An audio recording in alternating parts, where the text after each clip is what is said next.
Hello friends, myself Dr. Sachin Goswami and I welcome you on my YouTube channel Dr. Sachin Goswami's English Classes. दोस्तों आज का जो आपका topic है वो है modern age in English literature. तो आज हम बात करने वाले हैं modern age of English literature की। तो देर न करते हुए शुरुआत करते हैं आज के इस टॉपिक की। मॉडर्न एज इंग्लिश लिटरेचर की दोस्तों स्टार्टिंग कर रहे हैं। और सबसे पहले मैं आपको बताना चाहूंगा कि ये जो मॉडर्न एज है इसकी स्टार्टिंग कहां से होती है। 1901 से ये एज स्टार्ट होता है और 1922 तक ये एज कंप्लीटली रन किया। और उसके बाद आप सोच रहे होंगे कि सर फिर इसके बाद क्या आएगा मॉडर्न एज के बाद में। तो दोस्तों वो जो मॉडर्न एज के बाद का टाइम आता है उसको हम नाम देते हैं पोस्ट मॉडर्न एज का। वो कहलाएगा पोस्ट मॉडर्न एज। तो फिलहाल मॉडर्न एज है modern age in English literature. English literature में जो मॉडर्न एज है, अब क्वेश्चन ये बनता है कि ये जो मॉडर्न एज है दोस्तों ये आया कैसे, क्या कारण रहा मॉडर्न एज के आने का, तो इसके पीछे क्या क्या फैक्टर्स थे जिसने इसको इन्फ्लुएंस किया। तो सबसे पहला मैं आपको बताना चाहूंगा कि इट वॉज रिएक्शन। ये एक रिएक्शन था और रिएक्शन किसके खिलाफ था? Reaction against the Victorian poetry और विक्टोरियन वर्क ऑफ राइटिंग। जो विक्टोरियन वर्क हुआ, विक्टोरियन राइटिंग हुई, उसके खिलाफ जो एक रिएक्शन आया दोस्तों वो था मॉडर्न एज। वो मॉडर्निज्म के रूप में जाना गया। अब ये जो विक्टोरियन एज के खिलाफ जो रिएक्शन आया उसका कारण क्या था? अब ये मैं आपको ऑलरेडी बता ही चुका हूं कि हर एज जो है, आने वाला जो कमिंग एज होता है वो प्रीवियस एज के खिलाफ ही आता है। कुछ ना कुछ चीजें होती हैं जिससे लोग ऊबने लगते हैं। अब बात करें विक्टोरियन एज की, तो विक्टोरियन एज में जो मैंने आपको बताया कि जो विक्टोरियन एज था, विक्टोरियन एज की फिलॉसफी थोड़ी हटकर थी। विक्टोरियन एज पर किस चीज पर बल दिया गया था? ऑप्टिमिस्टिक अप्रोच पर बल दिया गया था, साइंटिफिक रेशनल इश्यूज को रिप्रेजेंट किया गया था। अब यहां पर क्या है, जो ये मॉडर्न एज रहा, ये मॉडर्न एज बिल्कुल लीक से हटकर था। क्यों? क्योंकि इसने पूरा का पूरा एक, जिसको कहते हैं साइकोलॉजिकल स्टडी कर देना, साइकोलॉजिकल स्टडी कर देना किसी चीज की, उस तरह से ये चलता है। क्योंकि इसमें क्या है कि ह्यूमन का जो कॉन्सेप्ट है, इनर कॉन्सेप्ट ऑफ माइंड है, उसको यहाँ के राइटर्स ने स्टडी किया और जैसा लोग चाहते हैं उस चीज को रिप्रेजेंट किया। समाज की सच्चाई को भी दर्शाया गया, लेकिन जो समाज की सच्चाई दर्शाई गई दोस्तों वो दर्शाई गई सिंबल्स के द्वारा। अब ये जो सिंबल्स है दोस्तों, इस सिंबल से जुड़ा हुआ एक मूवमेंट भी आता है, सिंबोलिस्टिक मूवमेंट। ये सिंबोलिस्टिक मूवमेंट जो है, this is the part of modern age. ये मॉडर्न एज का ही पार्ट होता है। और इसका सबसे बेस्ट उदाहरण अगर जो हम सिंबल्स की बात करें, और सबसे बेस्ट एग्जांपल वो भी मैं आपको समझाऊंगा, द वेस्टलैंड पोएम आती है। द वेस्टलैंड अगर जो आपने नाम सुना हो,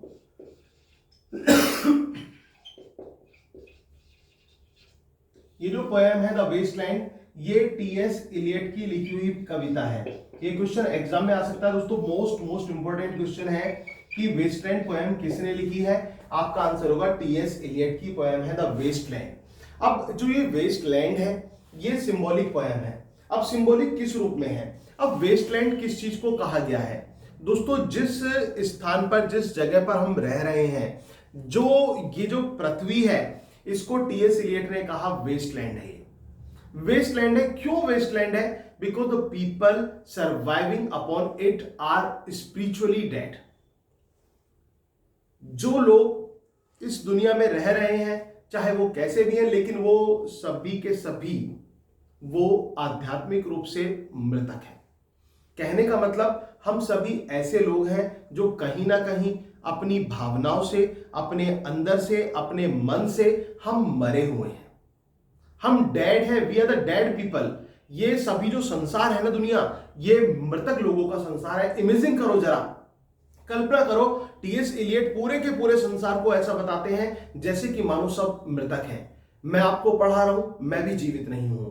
आप पढ़ रहे हैं, आप भी जीवित नहीं हैं। ठीक है। और समाज में कुछ लोग इधर उधर बैठे हुए हैं, वो भी मृतक हैं। सोचो जरा, इमेजिन करो उस दृश्य को कि हम सभी डेड बॉडीज हैं, हम मृतक शरीर हैं और मृतक शरीर हैं और चल रहे हैं बस। तो कहीं ना कहीं एक मैसेज, बहुत डीप मैसेज टीएस इलियट देना चाहते हैं। कहने का मतलब कि हम केवल ये सोच लें कि अगर जो शरीर में सांसें हैं तो हम जिंदा हैं, ये बिल्कुल गलत है। क्योंकि इंसान तब मर जाता है जब उसकी मॉरलिटी खत्म हो जाती है, जब उसका जो एक स्पिरिचुअल इनर वैल्यूज हैं वो खत्म हो जाती हैं, तब इंसान की मृत्यु हो जाती है। तो ऐसे ही यहां पर वेस्ट लैंड में उन्होंने सिंबल्स के माध्यम से ये चीजें प्रस्तुत की हैं। W.H. ऑर्डन की बात कर लीजिए आप दोस्तों, फिलिप लार्किन की बात कर लीजिए, कितना अच्छा उदाहरण Philip Larkin, church going poem है एक, ध्यान रखना ये बहुत इंपॉर्टेंट पोएम है, church going. Church going poem में फिलिप लार्किन जो है वो रिलीजन पर एक तरह से स्ट्राइक करते हुए प्रतीत होते हैं, धर्म के ऊपर कि लोगों की आस्था में कितना परिवर्तन आया है। ये जो चर्च है इनको तो अब बिल्कुल बदल जाना चाहिए, इनको तो अब म्यूजियम के रूप में कन्वर्ट कर देना चाहिए, क्योंकि लोग जाना ही पसंद नहीं करते और केवल संडे को फैशन बना रखा है। ये पोएम हमें याद दिलाती है जोसेफ एडिसन का एक ऐसे है सर रोजर एट चर्च, उसकी भी याद दिलाती है दोस्तों ये कविता इनकी, फिलिप लार्किन की चर्च गोइंग जो है। तो मतलब बहुत कुछ ऐसा हुआ। ये जो एज था हमारा, जो मॉडर्न एज जो हमारे इंग्लिश लिटरेचर में आया दोस्तों, ये मैंने आपको बताया ही कि 20th सेंचुरी का ये बहुत बड़ा एक मूवमेंट के रूप में ये एज देखा गया। एक मूवमेंट ऐसा जिसमें समाज बदल रहा था, समाज की नई पिक्चर आ रही थी, एक आधुनिकता आ रही थी। और इस आधुनिकता में जैसे कि विक्टोरियन एज में फेमिनिज्म की हमने बात की थी, फेमिनिज्म की, और वो स्पिरिट हमें यहां भी देखने को मिलती है। विमेन के जो राइट्स हैं, वुमेन राइट्स इश्यूज, वो भी इस एज में भी उनको प्रेजेंट किया गया। जो स्त्रियों के मुद्दे हैं उनको दर्शाया गया इस एज में भी, जो मॉडर्न एज हमारा इंग्लिश लिटरेचर का रहा। दोस्तों ये जो एज था, एक तरफ तो हम लिटरेरी बात कर रहे हैं, लेकिन लिटरेचर भी कहीं ना कहीं इंपैक्टेड था, कहीं ना कहीं प्रभावित था। किससे? Theory of Charles Darwin.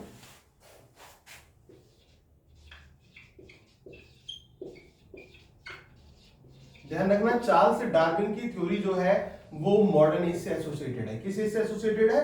Modern age of English literature से ये एसोसिएटेड है, जो ये साइंटिफिक थ्योरी है चार्ल्स डार्विन की। तो चार्ल्स डार्विन का, कार्ल मार्क्स का ये जो थ्योरीज रही, ये भी, इसका भी एक इन्फ्लुएंस, एक इंपैक्ट इस एज में हमें देखने को मिलता है। जो modern age of English literature है उसमें हमें इस थ्योरी का जो इंपैक्ट है पूरी तरह से हमें देखने को मिलता है। अब ये जो राइटर्स हैं दोस्तों, इन राइटर्स ने क्या किया था, जैसे कि मैंने आपको बताया था, लोगों के मन को स्टडी की थी और उनको अपने से कनेक्ट किया, सिंबल्स के माध्यम से कनेक्ट किया। दूसरा, रियलिस्टिक इश्यूज से कनेक्ट किया। और तीसरी और सबसे बड़ी बात कि जो लैंग्वेज यूज की गई वो कॉमन लैंग्वेज थी, और इसके साथ साथ जिस मतलब जो अब इन्होंने जोड़ा, लोगों को जोड़ा, वो कॉमन वे में, कॉमन भाषा का प्रयोग इसमें किया गया। तो जो साधारण भाषा थी, रियलिस्टिक अप्रोच इनकी ये रही कि इन्होंने लोगों की भाषा को फॉलो किया। तो आम तौर पर जो बोले जाने वाली भाषा है उसका प्रयोग किया गया कहां पर? 20th सेंचुरी इंग्लिश लिटरेचर में, मतलब जो कॉमन लैंग्वेज थी लोगों की उसका यूज किया गया। और स्पेशली जो पोएटिक में बात करें तो फ्री वर्स, मीटर्स का कोई रेस्ट्रिक्शन नहीं था, यहां भी फ्री वर्स का फ्रीली यूज किया गया, ठीक है ना, फ्री वर्स का फ्रीली यूज किया गया। और जो डिसइल्यूजनमेंट थे किस चीज के? जो बिलीफ को लेकर, आइडियाज को लेकर और मेथोडोलॉजी को लेकर, प्रिंसिपल्स को लेकर, किस चीज के आइडियाज, मेथोडोलॉजी और प्रिंसिपल्स की मैं बात कर रहा हूं? विक्टोरियन एज के, उसको रिजेक्ट कर दिया गया। कुल मिलाकर जो विक्टोरियन एज की थ्योरी थी उसको यहां पर रिजेक्ट किया गया था। तो ये जो एज था, जो मॉडर्न एज बना, फिर तो सबसे पहले मॉडर्न एज बना the age of disillusionment. Number 2 पे द एज ऑफ मशीनरी। ये जो एज था ये एज ऑफ मशीनरी था, कहने का मतलब एज ऑफ इन्वेंशंस था, एज ऑफ अचीवमेंट्स था, उपलब्धियों वाला एज, इनोवेशंस वाला एज। याद रखना, age of innovations, machinery, modernity, modern concept, war, ये सभी किस एज की कैरेक्टरिस्टिक्स हैं? तो आपका आंसर होगा modern age of English literature. जो इंग्लिश लिटरेचर का मॉडर्न एज है उसके ये सारे के सारे कैरेक्टरिस्टिक्स हैं।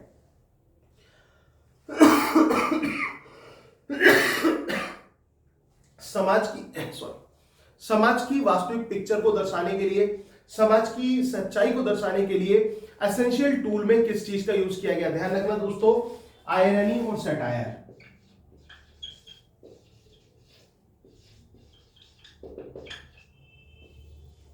स्पेशल लिटरेरी टूल्स के रूप में मॉडर्न एज में यूज किए गए आयरनी एंड सटायर। क्या यूज किए गए? आयरनी का यूज किया गया और सटायर का यूज किया गया। आयरनी एंड सटायर का यूज किया गया यहां पर मॉडर्न एज में, मॉडर्न एज इंग्लिश लिटरेचर में आयरनी एंड सटायर का यूज एक स्पेशल टूल के रूप में हम कह सकते हैं, एक स्पेशल टूल के रूप में यहां पर यूज हुआ। क्या यूज हुआ? आयरनी और सटायर का यूज किया गया एज अ स्पेशल टूल, एक स्पेशल टूल के रूप में आयरनी और सटायर का यूज यहां पर किया गया था।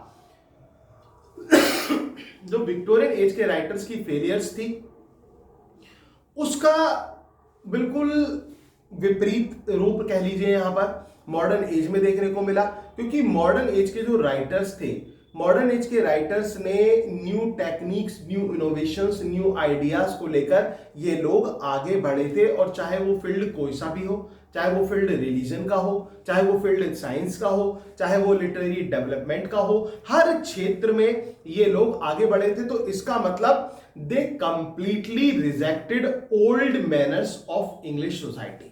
जो ओल्ड मैनर्स थे इंग्लिश सोसाइटी के और जो ओल्ड ट्रेडिशंस एंड वैल्यूज चली आ रही थी या फिर ओल्ड हमारे प्रिंसिपल्स चले आ रहे थे लिटरेचर में, उनका रिजेक्शन मॉडर्न एज के राइटर्स ने कंप्लीटली कर दिया था। याद रख लेना कि मॉडर्न एज के जो राइटर्स थे उन्होंने रिजेक्ट किया पास्ट की थ्योरीज को, लिटरेचर की पास्ट की थ्योरीज को उन्होंने रिजेक्ट कर दिया था। मतलब सब कुछ न्यूनेस लेकर आए थे, वो एक नयापन लेकर आए थे जो मॉडर्न एज के राइटर्स थे। और इन्होंने ये जो एज था, जो फ्यूचर था, उसको गोल्डन एज के रूप में कंसीडर किया। ठीक है ना, ये गोल्डन एज के रूप में मॉडर्न एज के राइटर्स ने इस एज को गोल्डन एज के रूप में कंसीडर किया। और दूसरे रूपों में ये अगर जो इस एज की बात करें तो ये क्वेश्चन आता है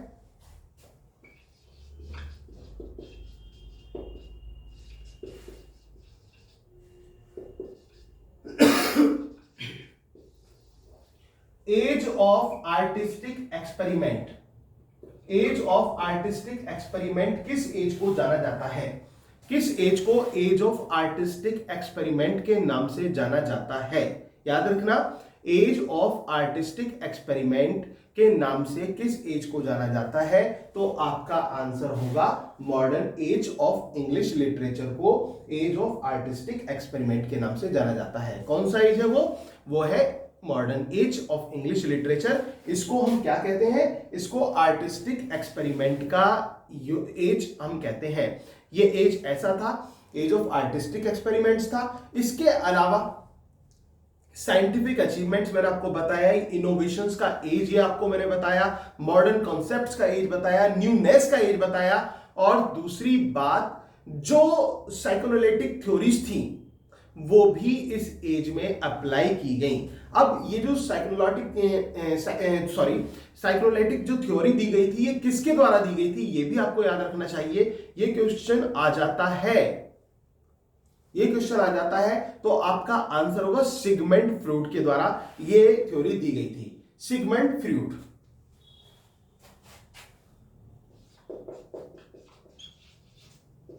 ये सिगमंड फ्रॉइड के द्वारा थ्योरी दी गई थी और थ्योरी साइकोलॉजिकल बेस्ड थी, साइकोलॉजी का इन्फ्लुएंस था और साइकोलॉजिकल इन्फ्लुएंस होने के कारण इसको साइकोएनालिटिक थ्योरी के रूप में जाना गया। साइकोएनालिटिक थ्योरी के जो पायनियर रहे वो कौन रहे? आपका आंसर होगा Sigmund Freud and this theory came in modern age. कौन से एज में आई ये मॉडर्न एज में आई और widely popular and widely red थी ये जो थ्योरी थी। अब ये जो एज है, इस एज के प्रोमिनेंट राइटर कौन रहे? या फिर यूं बोल दीजिए कि रिप्रेजेंटेटिव पॉइंट कौन रहे, रिप्रेजेंटेटिव राइटर कौन रहे, या फिर इस एज पर डोमिनेशन किसका रहा, किस राइटर का इस एज पर पूरा दबदबा रहा? तो आपका आंसर होगा दोस्तों थॉमस स्ट्रेन इलियट। ये ध्यान रखना, मैं आपको पॉइंट्स में कितने क्वेश्चंस में आपको बता चुका हूं, कितनी सारी चीजें करा चुका हूं। मॉडर्न एज स्टार्ट हुआ 1901 में और 1922 तक ये चला।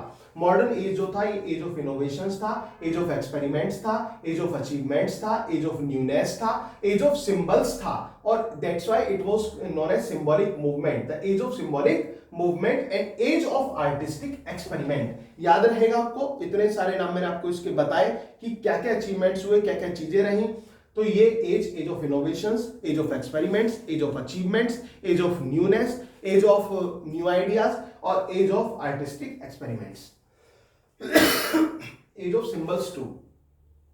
अब सिंबल्स में द वेस्टलैंड किसकी पोएम है? टी.एस. इलियट की पोएम है द वेस्टलैंड, जो कि स्पिरिचुअली डेड सोसाइटी को रिप्रेजेंट करती है कि समाज कैसा है, समाज सारा का सारा आध्यात्मिक रूप से मरा हुआ है।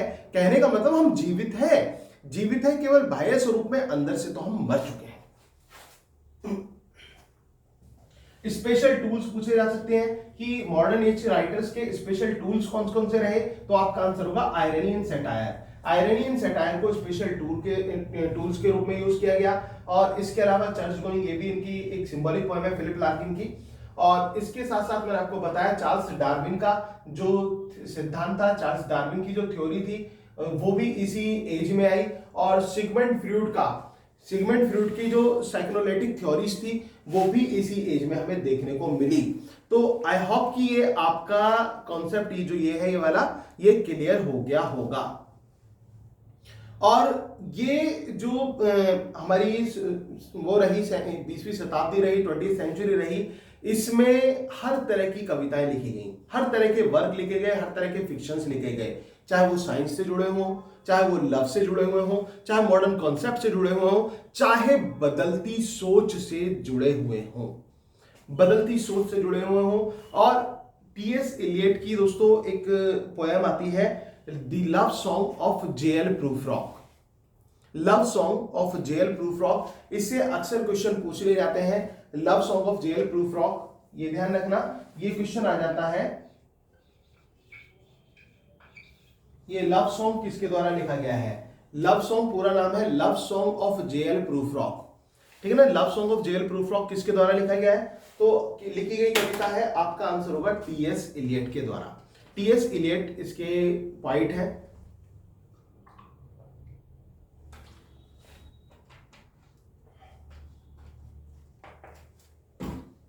दोस्तों जो ये love song of J L. Prufrock है, ये टी.एस. इलियट की पोएम है। और ये मेरे लिए भी एक मैटर ऑफ जॉय कह सकता हूं और एक अचीवमेंट भी कह सकता हूं कि मेरे लिए भी एक उपलब्धि है इसकी, कि टी.एस. इलियट की जो इंडिया में जो एक हिंदी वर्जन के रूप में कविता इसकी पब्लिश हुई, साहित्य अकादमी लाइब्रेरी में ये पब्लिश हुई थी, हिंदी वर्जन इसका, वो मैंने ही इसका हिंदी ट्रांसलेशन किया था और जिसको सक्सेसफुली वहां पर पब्लिश भी कराया गया। और अभी भी वो साहित्य अकादमी में वहां पर कलेक्शन में उसको आप रीड कर सकते हैं। तो ये जो पोएम है love song of J L. Prufrock, जो है टी.एस. इलियट की लिखी पोएम है, जिसमें प्रूफ्रॉक जो कि एक वृद्ध व्यक्ति है, वो उस प्रूफ्रॉक को प्यार हो जाता है। प्रूफ्रॉक को प्यार हो जाता है एक लड़की से, और लड़की भी बहुत कम उम्र की, और दूसरी बात वो लड़की प्रोस्टिट्यूट, उससे प्यार हो जाता है। तो कहते हैं कि जो प्यार होता है, प्यार अंधा होता है, वो कभी भी कैसे भी हो सकता है। लेकिन यहां पर जो प्रूफ्रॉक का जो प्रेम है दोस्तों, वो सेक्सुअल डिजायर है, वो उस लड़की के साथ सेक्सुअल टर्म्स एस्टेब्लिश करना चाहता है, लेकिन वक्त ने उसको ऐसा तमाचा मारा हुआ है कि वो चाहकर भी जो है ऐसा नहीं कर सकता। क्यों नहीं कर सकता? क्योंकि वक्त ने उसे वृद्ध बना दिया है, वो बहुत बूढ़ा हो चुका है और शारीरिक रूप से कमजोर भी हो चुका है, और उसकी शारीरिक कमजोरी उसको परेशान किए जा रही है अंदर से कि whether he would be able to make love with his love lady और नॉट, कि वो अपनी जो स्त्री है क्या उसके समक्ष प्रेम कर पाएगा या नहीं कर पाएगा। तो that is a kind of sexual weakness he is talking about. तो यहां पर उसके मन में बहुत सारी चीजें आती हैं, द्वंद आता है, और तब ये पोएम स्टार्ट होती है, let us go then you and I, when the evening is spread out against the sky, let's atherize upon a table like a patient।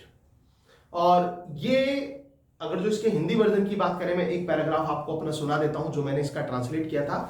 वो ये है, चल साथी तू और मैं चल दूर कहीं चलते हैं। चल साथी तू और मैं चल दूर कहीं चलते हैं, ढूंढते हैं वो जगह जहां शाम के समय बस दीप प्यार के जलते हैं, बस दीप प्यार के जलते हैं। चल साथी तू और मैं चल दूर कहीं चलते हैं। जिंदगी ने सब कुछ दिया, जिंदगी ने सब कुछ दिया, बस मोहब्बत से रुसवा किया। जिंदगी ने सब कुछ दिया, बस मोहब्बत से रुसवा किया। आज शाम को इन तंग गलियों में मोहब्बत की तलाश करते हैं। चल साथी तू और मैं चल दूर कहीं चलते हैं, चल दूर कहीं चलते हैं। दोस्तों कविता बहुत लंबी है जो मैंने लिखी हुई है, ये उसका ट्रांसलेशन वर्जन है और इंग्लिश में भी अपने आप में लंबी पोएम है। बहुत अच्छी कविता है, बहुत अच्छी पोएम है। ड्रामेटिक मोनोलॉग है, क्वेश्चंस आ जाते हैं एग्जाम से, पूछ लिए जाते हैं। तो ये इसमें क्या क्वेश्चन पूछा जा सकता है? एक तो ये लव सॉन्ग किसका है, आपका आंसर होगा टी.एस. इलियट का। लव सॉन्ग कैसी पोएम है, आपका आंसर होगा ड्रामेटिक मोनोलॉग। लव सॉन्ग का हीरो कौन है, आपका आंसर होगा प्रूफ रॉक। प्रूफ रॉक कैसा व्यक्ति है? एक ओल्ड एंड एजेड मैन। ये एजेड मैन है। प्रूफ रॉक को प्यार है किसी से, बट वो प्रपोज क्यों नहीं कर पा रहा है? Due to his sexual weakness, अपनी सेक्सुअल कमजोरी की वजह से वो प्रपोज नहीं कर पा रहा है। तो वो बहुत सारी चीजें सोचता है कि करूं या ना करूं, बहुत कुछ विचार करता है और वो ये कहता है कि मैंने देखा है, उन गलियों को देखा है, मैंने उन तंग गलियों के चक्कर लगाए हैं, मैंने खिड़की से झांकते हुए अपनी प्रेमिका को देखा है और इतना ही नहीं, उस खिड़की से एक अनजान व्यक्ति को भी झांकते हुए मैंने देखा है और उसके सिगार से निकलने वाले धुएं को भी मैंने देखा है और वो व्यक्ति, उसके कपड़ों से जो खुशबू आती है वो मेरी प्रेमिका की इत्र की खुशबू है, उस खुशबू को भी मैंने महसूस किया है। अब इन सब परिस्थितियों को जानने के बाद भी आप ही बताओ कि मैं कैसे प्रपोज करूं, मैं कैसे कह दूं उससे कि मुझे तुझसे मोहब्बत है। तो वो ये बहुत सारी बातें उसके मन में चलती हैं। फिर वो सोचता है लेकिन जब प्यार किया है तो डरना किस बात का है। एक काम करता हूं कि मैं अपने जिंदगी के तौर तरीके बदल देता हूं। और जब वो ये कहता है shall I change the days and ways of my life, कि क्या मैं अपनी जिंदगी के तौर तरीके बदल दूं? Shall I part my hair behind, वो कहता है कि मैंने सुना है लड़कियों को वो लड़के पसंद आते हैं जो पीछे की तरफ बाल काटते हैं, तो क्या मैं भी पीछे की तरफ बाल काटने लगूं? शैल, और फिर इसके बाद do I wear the flannel trouser rolled, कि मैंने सुना है लड़कियों को वो लड़के पसंद आते हैं जो अपनी पतलून को नीचे से फोल्ड कर लेते हैं, तो क्या मैं भी ऐसा करूं? और इसके बाद हद तो तब हो जाती है साथियों जब वो ये कहता है do I dare eat an peach, क्या एक आड़ू खाने की हिम्मत दिखा दूं अपनी प्रेमिका के सामने? इसका मतलब ये व्यक्ति आड़ू तक नहीं खा सकता। ये जो प्रूफ रॉक है ये आड़ू भी नहीं खा सकता है और लेकिन चला है इश्क लड़ाने। अब इश्क की कोई उम्र तो है नहीं, तो हो गया उसको। अब लेकिन सवाल यही आता है करूं या ना करूं। दोस्तों ये चीज हमें याद दिलाती है शेक्सपियर के नाटक हैमलेट की। शेक्सपियर का नाटक जो हैमलेट है, हैमलेट में हैमलेट का किरदार भी टू बी और नॉट टू बी में फंसा हुआ होता है और टू बी और नॉट टू बी वाली सिचुएशन होती है करूं या ना करूं वाली। ऐसे ही यहां पर प्रूफ रॉक है। प्रूफ रॉक के मन में भी यही लाइंस आती हैं, मतलब यही सोचता है। फिर बाद में वो क्या कहता है, I am not prince Hamlet nor meant to be. अब हैमलेट का नाम सुन के एग्जाम में अगर जो क्वेश्चन आ जाए तो शेक्सपियर का हैमलेट प्ले ऑफ चूज मत करिए ना। ये टी.एस. इलियट के लव सॉन्ग ऑफ जेल प्रूफ रॉक से लाइन आती है और क्या आती है, I am not prince Hamlet nor meant to be. श्रीमान मैं राजकुमार हैमलेट तो नहीं और ना ही शायद मैं राजकुमार हैमलेट कभी बन पाऊंगा। I am an attendant lord, मैं तो एक छोटा सा अनुयायी हूं जो धीरे धीरे से आगे प्रोग्रेस करता रहेगा। मैं एक छोटा सा इस प्रकार का अनुयायी हूं, तो मैं राजकुमार हैमलेट नहीं हूं। तो वो अपनी तुलना राजकुमार हैमलेट से करता है, लेकिन इस बात को भी एक्सेप्ट कर लेता है कि फाइनली राजकुमार हैमलेट ने कोई डिसीजन लिया था, सोचा बहुत था लेकिन फाइनली कोई डिसीजन लिया था। प्रूफ रॉक वो डिसीजन लेने के काबिल नहीं है और प्रूफ रॉक वो डिसीजन नहीं ले सकता। तो लास्ट में वो कहता है आई शैल वियर व्हाइट फ्लैनेल ट्राउजर, मैं तो एक चौड़ीधारी वाला जो पजामा होता है ना सफेद, जो बुजुर्ग व्यक्ति पहनते हैं वही पहनूंगा और एक छड़ी ले लूंगा और समुद्र के किनारे मैं टहलूंगा। लेकिन कहते हैं ना कि दोस्तों जब महत्वाकांक्षाएं इच्छाएं मन में जाग जाती हैं तो उनका मिटना बहुत कठिन होता है। ऐसे में जब वो ऐसा सोचता है तो तभी वो सोचता है मैं आई हैव हर्ड ऑफ मैरमेड्स, मैंने मैरमेड्स के बारे में सुना है, यानी कि जल परियों के बारे में सुना है। अब फिर से गोते खाने लगा मन एक तरफ तो उस लेडी से प्यार था, लड़की से प्यार था, अब जल परियों के बारे में सोचने लगा और वो कहता है कि वो जल परियां गीत गाती हैं। फिर वो सोचता है कि मुझे नहीं लगता कि शायद वो मेरे लिए गाना गाएंगी या नहीं गाएंगी। तो मन में बहुत सारे ख्याल आते हैं कि ऐसा होगा या नहीं होगा, ये होगा या वो होगा। तो बहुत सारी कसमें इस ऊह पोह में ये पोयम एंड हो जाती है दोस्तों। लव सॉन्ग ऑफ जेल प्रूफ रॉक। निष्कर्ष ये निकलता है कि मन की जो इच्छाएं हैं वो कभी कम नहीं होती। मन तो ये बावला है और ये चलता रहता है, बहुत कुछ सोचता रहता है और प्रेम की दुनिया का कभी अंत नहीं हो सकता। तो ये इस मैसेज के साथ ये पोएम खत्म होती है, जो टी.एस. एलियट का लव सॉन्ग है, love song of J L. Prufrock. चल साथी तू और मैं चल दूर कहीं चलते हैं। तो ये आई होप कि ये इतना समझ में आ गया होगा। तो वो ड्रामेटिक मोनोलॉग जो है, ये ड्रामेटिक मोनोलॉग है जो अब ये जो विक्टोरियन एज के राइटर्स थे, जैसे कि अर्नोल्ड की बात करें, रॉबर्ट ब्राउनिंग की बात करें, दोस्तों समाज से जुड़ने की तो इन्होंने भी कोशिश की थी, समाज से कनेक्ट होने की इन्होंने कोशिश की थी, लेकिन ये कॉम्प्लेक्सिटीज ऑफ मॉडर्न लाइफ को जज नहीं कर पाए थे। ठीक है ना, जो ये लोग थे ये किसको जज नहीं कर पाए थे, जो कॉम्प्लेक्सिटी थी मॉडर्न लाइफ की उसको ये लोग जज नहीं कर पाए थे। लेकिन यहां पर ये चीजें बदली, सिंबोलिज्म मूवमेंट आया और याद रख लेना सिंबोलिस्टिक मूवमेंट जो है मॉडर्न पोएट्री से एसोसिएटेड है या फिर मॉडर्न एज से एसोसिएटेड है हमारा जो ये सिंबोलिस्टिक मूवमेंट है। और इसमें न्यू रेंज ऑफ आइडियाज आए, न्यू इनोवेशंस हमें देखने को मिले, न्यू थीम्स आई, रियलिस्टिक टच दिया गया और फ्री वर्स का इसमें यूज किया गया। तो ये एज कुल मिलाकर हम ये कह लें कि ये एज कंप्लीटली अगेंस्ट था, completely against Victorian style of writing. ठीक है ना, ये किसके खिलाफ था, ये पूरी तरह से अगेंस्ट था, जो विक्टोरियन स्टाइल ऑफ राइटिंग था उसके खिलाफ ये एज था। ठीक है ना, ये जो एज हमारा रहा मॉडर्न एज, ये किसके खिलाफ कंप्लीटली एज था, विक्टोरियन स्टाइल ऑफ राइटिंग के खिलाफ। इसके अलावा इस एज में जो रिलीजन था, धर्म था, उस पर स्पेशल फोकस लेड नहीं किया गया। ध्यान रखना, धर्म पर स्ट्राइक तो किया गया, धर्म के नाम पर लोगों को मतलब स्ट्राइक किया गया कि वो धर्म से जुड़े, कहीं ना कहीं सटायर और आयरनी के टूल्स को यूज करके लोगों को ये मैसेज दिया गया। बट धर्म, धार्मिक कविताएं, रिलीजियस पोएट्रीज जो थी वो कम होने लगी जो मॉडर्न एज में। और इसके अलावा जो मीटर्स थे उनकी रेस्ट्रिक्शन नहीं रही, जो प्रिंसिपल्स ऑफ पोएट्री होते हैं, थ्योरीज ऑफ पोएट्री होती है, उनकी रेस्ट्रिक्शन नहीं रही। फ्री वर्स के रूप में हमें ये जो वो थी कविताएं या वर्क देखने को मिले और स्पेशली मेटाफर को भी एक स्पेशल टूल के रूप में यूज किया गया। मेटाफर आप जानते हैं कि एक इंप्लाइड सिंपली मेटाफर होता है, डायरेक्ट कंपैरिजन होता है, तो उसका बहुत ज्यादा बढ़ चढ़कर उसका यूज हुआ मॉडर्न लिटरेचर में। ठीक है, इसके अलावा दोस्तों इमेजिनिज्म, जो इमेजिज्म था उसको भी यूज किया गया, इमेजरी को भी यूज किया गया, लेकिन यहां की इमेजरी थोड़ी सी विविड थी। ये वो कल्पना शक्ति नहीं थी जैसी हमने रोमांटिक एज में यूज करी या विक्टोरियन एज में यूज करी। यहां की कल्पना शक्ति जो थी वो रेशनलाइज थी, यहां की कल्पना शक्ति जो थी वो ऐसी थी, कोई फैक्ट से जुड़ी हुई कल्पना शक्ति थी।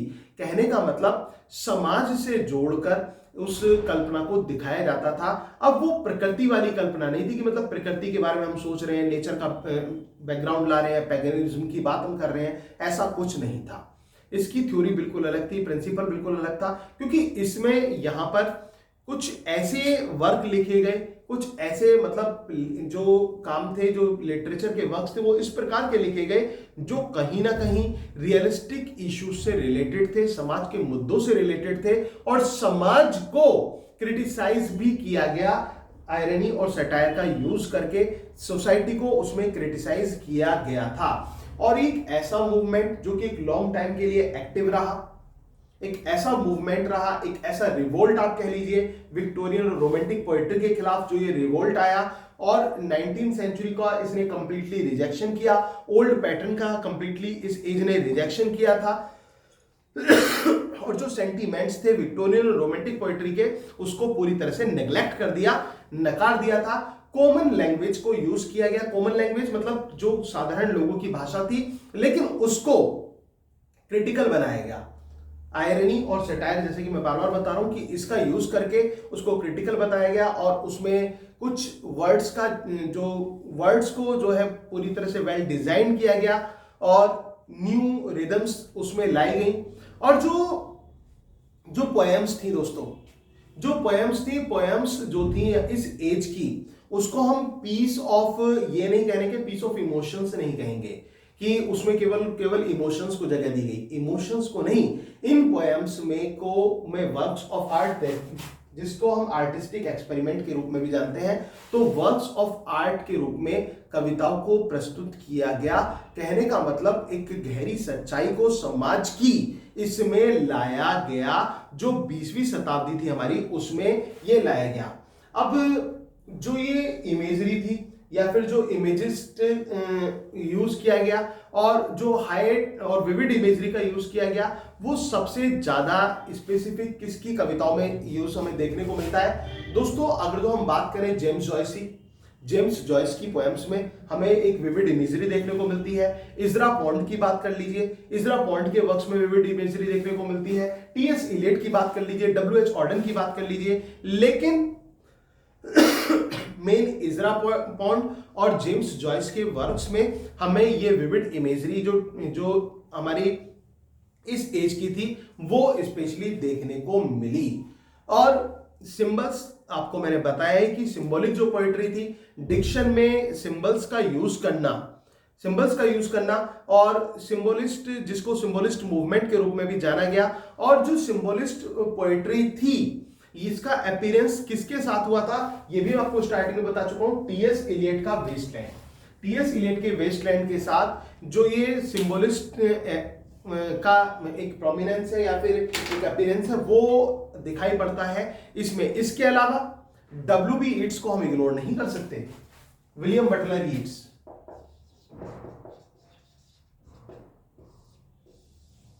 डब्ल्यू.बी. ईट्स की जो पोएम्स है, डब्ल्यू.बी. ईट्स की जो पोएम्स है हमारी, चाहे वो लेडा एंड स्वान की बात कीजिए, चाहे सेकंड कमिंग की बात कीजिए कि the falcon can not here the Faulkner, कि जो एक शिकारी चिड़िया है वो अपने शिकार की आवाज को नहीं पहचानती है। वो गाना है ना कि शिकारी कब यहाँ शिकार हो गया, तो वही सिचुएशन है कि हम लोग जो है बुराई करते रहते हैं, बुरे कर्मों में लगे रहते हैं, लेकिन द टाइम कम्स, एक समय ऐसा आता है कि जब हमारे पापों की अति हो जाती है, तब पृथ्वी पर अवतार होता है और भगवान का अवतार होता है और वो उन पापों का नाश कर देते हैं और पापियों का भी नाश कर देते हैं, उनका सर्वनाश कर देते हैं। तो ऐसा होना तो निश्चित है।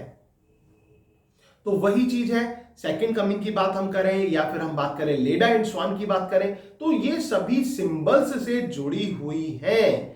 तो ये ग्रेट सिंबलिस्ट थे हमारे, चाहे हम इजरा पॉन्ड की बात करते हैं, जेम्स जॉयस की बात करते हैं, डब्ल्यूएच ऑर्डन की बात करते हैं, फिलिप लार्किन की बात करते हैं, डब्ल्यू.बी. ईट्स की बात करते हैं, ये सभी मैं मॉडर्न राइटर्स के नाम आपको बता रहा हूं दोस्तों, जो मॉडर्न एज के फेमस राइटर्स रहे और जिन्होंने ये सिंबोलिस्टिक मूवमेंट को लीड किया था, इसको आगे लेकर गए थे इस मूवमेंट को, उनके बारे में हम यहां पर जिक्र कर रहे हैं।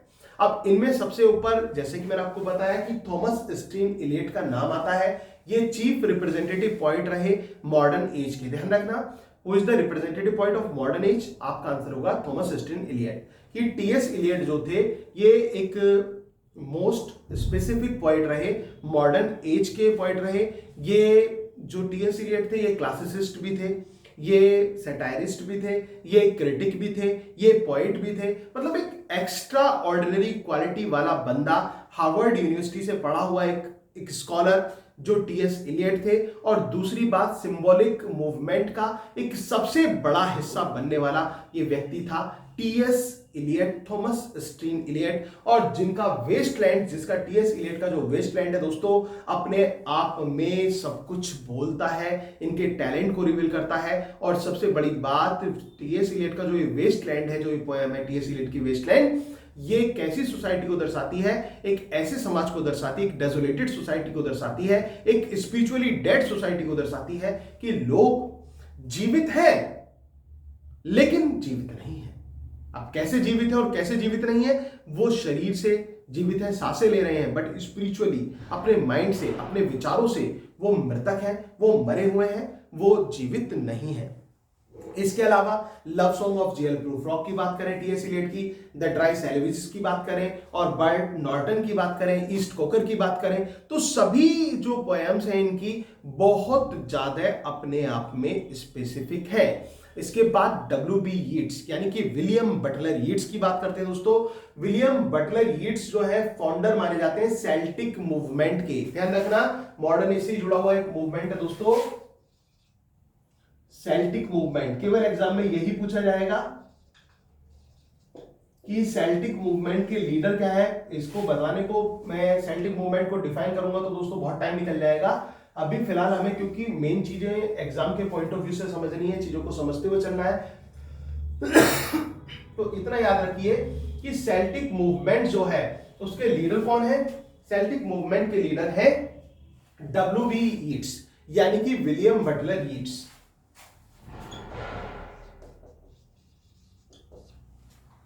W.B. यीट्स कौन है? सेल्टिक मूवमेंट के लीडर रहे हैं ये। और एक ये जो पॉइंट है जो W.B. यीट्स है, विलियम बटलर यीट्स, ये सिंबल्स के भी पॉइंट है, सिंबलिस्टिक पॉइंट ये माने जाते हैं। एक सिंबलिस्ट के रूप में W.B. यीट्स को माना जाता है। इनकी जो पोएम है लेडा एंड द स्वान, आप पढ़ें, देखो अपने आप में कितनी ज्यादा स्पेसिफिक पोएम है जो कि क्लासिकल हिस्ट्री को भी रिप्रेजेंट करती है। लेडा एंड स्वान जो पोएम है और कहीं ना कहीं जुड़ी हुई है, वो हेलन से जुड़ी हुई कहानी है। तो इसके अलावा इनकी पोएम शैडो वाटर्स की बात हम कर लें, द विंडिंग स्टेयर्स की बात कर लें, द टावर की बात कर लें, द विंड एट कोल की बात कर लें, तो ये सॉरी, ये अपने आप में स्पेसिफिक है जो विलियम बटलर यीट्स है।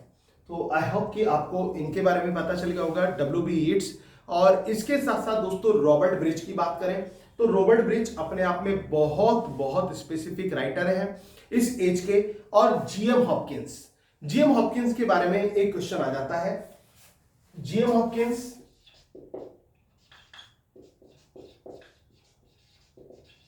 जिनका पूरा नाम है जिराल्ड मैनली हॉपकिंस। याद रखना, जीएम हॉपकिंस का पूरा नाम क्या है दोस्तों? Gerard Manley Hopkins. GM Hopkins का पूरा नाम क्या है? जिराल्ड मैनली हॉपकिंस है।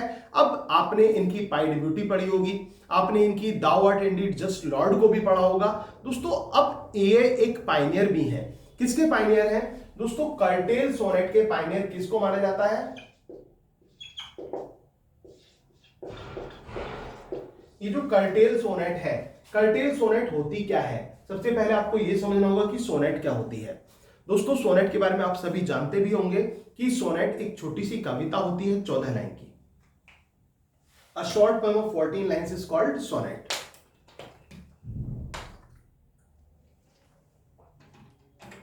चौदह लाइन की एक छोटी सी कविता सोनेट कहलाती है। और जीएम हॉपकिंस ने अपने आप में एक अलग एक्सपेरिमेंट किया, एक अलग सा अनुभव किया। वो क्या किया इन्होंने? जीएम हॉपकिंस ने एक क्रिएशन किया एक सोनेट का जिसमें 10.5 लाइन आई। और 10.5 लाइन जो थी उसमें 10 लाइंस में प्रॉब्लम्स और हाफ लाइन में उसका सॉल्यूशन दिया गया। 10 लाइन में तो प्रॉब्लम दी गई और हाफ लाइन में सॉल्यूशन उसका दिया गया। 10.5 लाइंस उसमें रही, तो वो हमारी क्या कहलाई? वो कहलाई कर्टेल सोनेट। 10 लाइंस में प्रॉब्लम, 10 लाइंस में प्रॉब्लम्स और लास्ट की हाफ लाइन में उसका सॉल्यूशन दे दिया गया। तो कर्टेल जो सोनेट थी उसका श्रेय किसको जाता है? उसको किसने बनाया? उसके फादर, उसके क्रिएटर, उसके पायनियर कौन है? तो आपका आंसर होगा जिराल्ड मैनली हॉपकिंस। ठीक है ना, जिराल्ड मैनली हॉपकिंस जो है वो उसके पायनियर है। इसके अलावा दोस्तों इजरा पॉन्ड की हम बात करें तो फेमस राइटर है। और इसके साथ साथ इस एज में जो नॉवेल्स की भी बात करें तो नॉवेल्स कैसे लिखे गए? साइंटिफिक अचीवमेंट से जुड़े हुए उपन्यास यहाँ पर लिखे गए।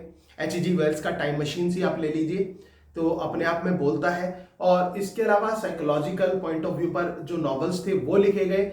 और स्ट्रीम ऑफ कॉन्शियसनेस, ध्यान रखना, स्ट्रीम ऑफ कॉन्शियसनेस की टेक्निक को इस एज में रिप्रेजेंट किया गया था। क्या? Stream of consciousness. अब ये क्वेश्चन ये आता है कि ये जो टर्म है स्ट्रीम ऑफ कॉन्शियसनेस, ये किसने अप्लाई किया या फिर किसके द्वारा इसको यूज किया गया, इंट्रोड्यूस किसके द्वारा किया गया था? तो आपका आंसर होगा विलियम जेम्स, याद रखना विलियम जेम्स।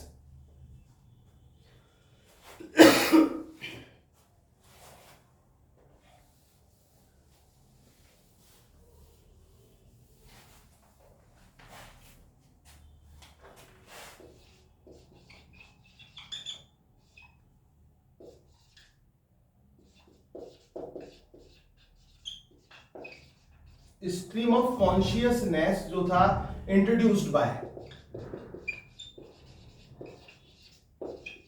इंट्रोड्यूस्ड किसके द्वारा किया गया इसको, विलियम जेम्स। विलियम जेम्स ने इसको इंट्रोड्यूस्ड किया था। इस टर्म को किसने इंट्रोड्यूस किया था, विलियम जेम्स ने इस टर्म स्ट्रीम ऑफ कॉन्शियसनेस को इंट्रोड्यूस किया था। और दोस्तों एक क्वेश्चन और बनता है कि इसका सबसे ज्यादा यूज और परफेक्ट यूज बल्कि हम कहेंगे किसने किया, तो आपका आंसर आएगा वर्जीनिया वुल्फ। ठीक है ना, वर्जीनिया वुल्फ ने वर्जीनिया वुल्फ का आप मिसेस डॉलोवे पढ़ लीजिए, आपको स्ट्रीम ऑफ कॉन्शियसनेस का एक एक फीचर उसमें नजर आएगा। तो स्ट्रीम ऑफ कॉन्शियसनेस जो था वो इंट्रोड्यूस किसके द्वारा हुआ, विलियम जेम्स के द्वारा इंट्रोड्यूस हुआ था। स्ट्रीम ऑफ कॉन्शियसनेस की जो टेक्निक थी ये किसके द्वारा यूज की गई, विलियम जेम्स के द्वारा इंट्रोड्यूस की गई। और इसको सबसे ज्यादा यूज या अप्लाई किसने किया था, तो your answer will be by Virginia Woolf. जो वर्जीनिया वुल्फ है, वर्जीनिया वुल्फ के द्वारा इसको सबसे ज्यादा यूज किया गया था। और इसके बाद दोस्तों इसमें साइंटिफिक रोमांस, साइंटिफिक बुक्स, ये इस तरह के मास्टरपीस आए। और स्पेशली एच.जी. वेल्स जो थे वो इसी फील्ड के उभरते हुए एक राइटर थे इस शताब्दी में, जो कि इन्होंने साइंस से जुड़े हुए, फैक्ट से जुड़े हुए, कुछ साइंस के फैक्ट से जुड़े हुए जो वर्क्स थे वो प्रोड्यूस किए थे, वो लिखे थे। तो और इसके अलावा डोमेस्टिक नॉवेल्स भी इस एज में मतलब हमें देखने को मिले। सोशल एंड डोमेस्टिक नॉवेल्स भी इस एज में आए। पोइट्री में मैंने आपको बताया, इसके अलावा फिर आपको इस फील्ड में बताया सोशल जो आपके फील्ड थे। इसके अलावा आपके जेम्स जॉयस भी एज ए नॉवेल्स के रूप में, नॉवेलिस्ट के रूप में इसमें हमें दिखाई पड़े। और उन्होंने भी समाज से जुड़े हुए काफ़ी वर्क उन्होंने लिखे और डबलिनर्स और एग्जाइल्स जैसे उनके फेमस वर्क रहे। इसके अलावा वर्जीनिया वुल्फ की बात हम करते हैं तो दोस्तों मैंने आपको बताया ही था कि स्ट्रीम ऑफ कॉन्शियसनेस टेक्निक का एक परफेक्ट यूज करने वाली एक फीमेल राइटर कौन थी, वर्जीनिया वुल्फ। याद रख लेना, वर्जीनिया वुल्फ ने इस टेक्निक को बहुत अच्छी तरह से यूज किया। विलियम जेम्स ने इसे इंट्रोड्यूस किया और वर्जीनिया वुल्फ ने इसको बहुत अच्छी तरह से यूज किया था। और मतलब ये जो अपने वर्क्स में इनको यूज करती थी, चाहे वो लाइट हाउस हो, चाहे वो मिसेस डॉलोवे का वर्क हो, चाहे वॉयज आउट वर्क हो, मतलब हर वर्क में इनका एक स्टाइल हमें देखने को मिलता था। और स्पेशली ये जुड़ी थी किससे, ये स्ट्रीम ऑफ कॉन्शियसनेस टेक्निक से जुड़ी हुई थी। इसके बाद एल्डस हक्सले का नाम आपने सुना ही होगा दोस्तों। एल्डस हक्सले या फिर डीएच लॉरेंस का आप वुमेन एंड लव की बात करें, सन्स एंड लवर्स की बात करें, तो वो उनके फेमस नॉवेल्स रहे। मॉडर्न सोसाइटी से जोड़ा और साइकोलॉजिकल पॉइंट ऑफ व्यू से उसको जोड़कर उन्होंने उपन्यास अपने लिखे। तो कहीं ना कहीं एक साइकोएनालिसिस स्टडी उनके वर्क में हमें देखने को मिलती है। तो जो इनके वर्क रहे, इनके जो उपन्यासों में हमें वो सारी चीजें देखने को मिलती हैं। इसके अलावा Graham green the power and the glory, one of the most famous works by Graham green. तो चार्ल्स मॉर्गन, तो ये सभी जो थे ये मोस्ट फेमस स्पेसिफिक राइटर्स रहे दोस्तों 20th century of English literature के, जिन्होंने साइंटिफिक हो, चाहे वो वुमेन राइट हो, वुमेन एम्पावरमेंट हो, सोशल हो, या फिर जो प्रेजेंट कंडीशन है, रियलिस्टिक पिक्चर ऑफ सोसाइटी है, इन सभी को लेकर, सभी मुद्दों को लेकर इन्होंने अपने वर्क जो थे वो लिखे। अब इसके बाद दोस्तों आप एक चीज सोच रहे होंगे कि मैंने आपसे कहा था कि मैं आपको रोमांटिक एज और विक्टोरियन एज के राइटर्स और वर्क सेंड करूंगा। मैंने सोचा कि अब एक ही तो एज रह गया है, पोस्ट मॉडर्न एज, ठीक है ना। आज आपका मॉडर्न कंप्लीट हो गया और पोस्ट मॉडर्न एज और बचा हुआ है। पोस्ट मॉडर्न एज जैसे ही कंप्लीट हो जाता है तो उसके बाद में मैं आपको इन सभी राइटर्स की सभी एजेस के अलग अलग, भाई इस एज में ये राइटर हुए, इसके ये वर्क हुए, इस एज में ये राइटर्स हुए, इसके ये वर्क्स हुए, इनको आपको इस तरह से आपको उनको तैयार करना है, तो आप उन्हें अच्छी तरह से तैयार कर लेना।